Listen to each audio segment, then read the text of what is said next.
Hello. This is a follow-up to the program that we almost finished in class Friday today, but not quite. It was checking what? Snack foods, and it did a singular snack food and then a machine full of snack foods. We have these functions down here. I need comments on these. Read snack foods. Let me slip this in here. Won't take long, but I want to be a good example. I want you to get full credit for your comments. Snack foods. Read an array of snack foods. What could be simpler? That slurping sound is my dog's drinking water behind me. Read an array of snack foods, and we return how many we read with the read count. Print snack foods. Doesn't this look so much better with the comments? I agree. Print an array of snack foods.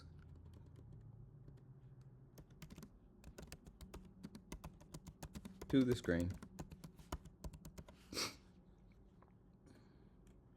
Print diet snacks. That's the one unfinished. Oops. Function name, then a brief 1 or 2 line description. This is going to print snack foods that have no more than, and I make a pointy bracket here, max calories. Because I'm referring to this parameter right here. Max cal says we can't have that many. Actually, it's not even less than or equal to, it's strictly less than. So, not 2 more, that have fewer than. There, that's a more specific comment. Let me read that. Print snack foods that have fewer than max calories. Now, the motion on the floor was, let's make this a Boolean function because it's possible that this function could fail. Even though we have snack foods in the machine, there may not be any that have fewer than max calories. So if there's a possibility we can fail, we will often make this a Boolean return type function so that we can return true or false. How do we know to return true or false? Well, are there any snack foods in there that are fewer than max calories? We set up a flag variable. Found, I'll call it found flag, not food count. Found flag. A flag is a simple design pattern that just says true or false whether or not watched for event ever occurred. So far we haven't found any snack foods that are good diet foods because they're less than max calories. So false until further notice. Hadn't found any. When do we know that, yeah, there are some in there? Well, we are filtering. We are testing this condition for every snack food that's already been loaded into the array. If we find one, not only do we want to print that snack food to the screen, we want to say found one, Found, flag equals true. Now you'll notice this is related to a counter in some way, except we're not incrementing a counter. All we're doing is, as we loop through this array, if we make it through the whole thing and we don't find any to print to the screen, then found flag will remain false. If we do find one, then we say, here it is, we found one. And when the smoke clears and we're done with the for loop and I've looked at the entire array, all we got to do is return found flag. Like so. Now, let's see, do I have all my functions commented? I don't want to leave any out. I do. I have all my functions commented. On a diet, try these. Except now, print diet snacks. Did I change this? Yes. I didn't remember.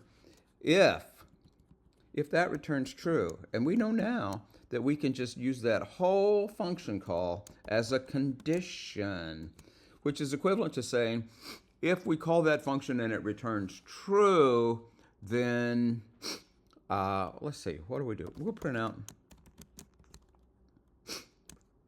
Do you like any of those?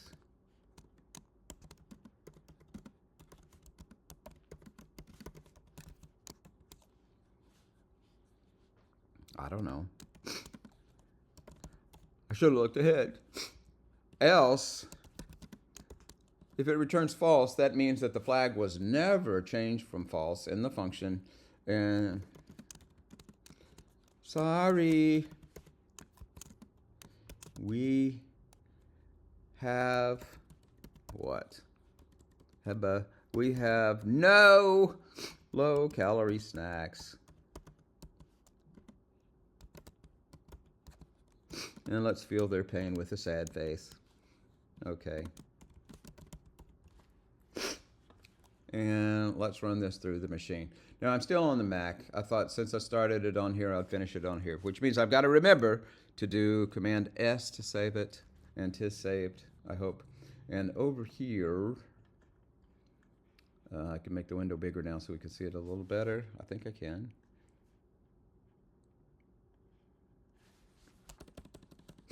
I've got to compile it. That is the G++ statement compiles. And to run it is the weird looking statement ./a.out. That's how you run the program. What's your favorite snack? Still potato chips. This is just testing those singular functions. Can you read a snack food and print it back out? And the calories, 300. Your fave snack food is potato chips at 300 calories. Okay, what snack foods are in the machine? Brownie, 450 calories. My goodness. Pretzel. It's a big pretzel, but still, it's made with low-calorie flour, so it's only 200 calories. And Doritos.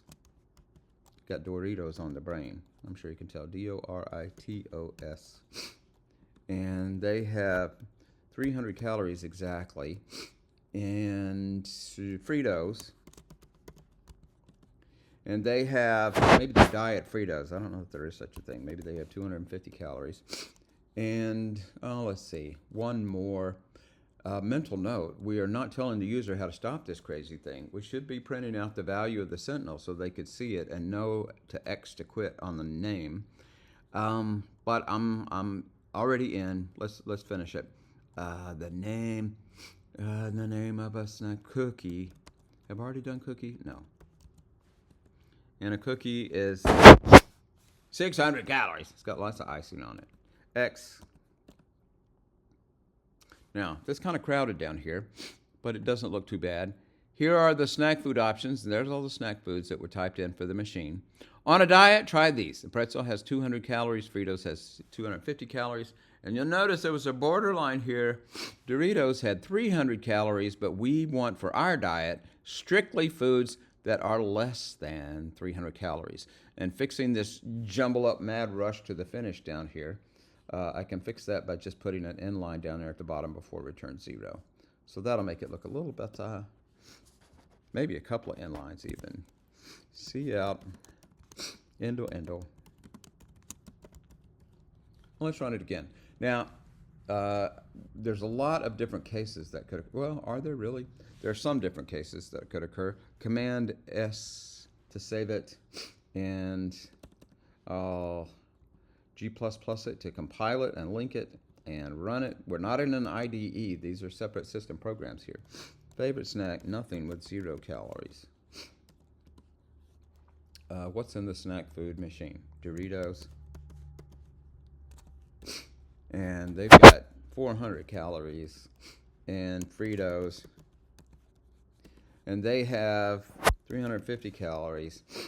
And jerky. I don't know why I haven't thought of jerky. But man, that's a big bag of jerky. It has 320 calories. And that's it. X. On a diet, try these. Sorry, we have no low-calorie snacks. That hit the else. That's what I was trying to illustrate here. We look at the return. I don't have room. Don't look at anything. We look at the return value of this call to print diet snacks, and it's returning true. If it found at least 1, you'll notice that it doesn't matter if it's 1 or 100. If we found at least 1, then it will set the found flag to true, and there's no way to set it back to false. So 1 is as good as 100 when we're looking for the diet snacks. and then we eventually return true. If we make it through the entire list and we don't find any to print out because we don't find any that are less than 300, then we print our sorry, we have no calorie snacks message back on the screen. And that's it. I believe that's it. That was all I was going to try to do in class. And that should be example enough that you've got something to work with as you're toiling away on program 3. And if not, then come by office hours or send me questions or whatever. But I think that's a wrap, so I'm going to close this off. Cut.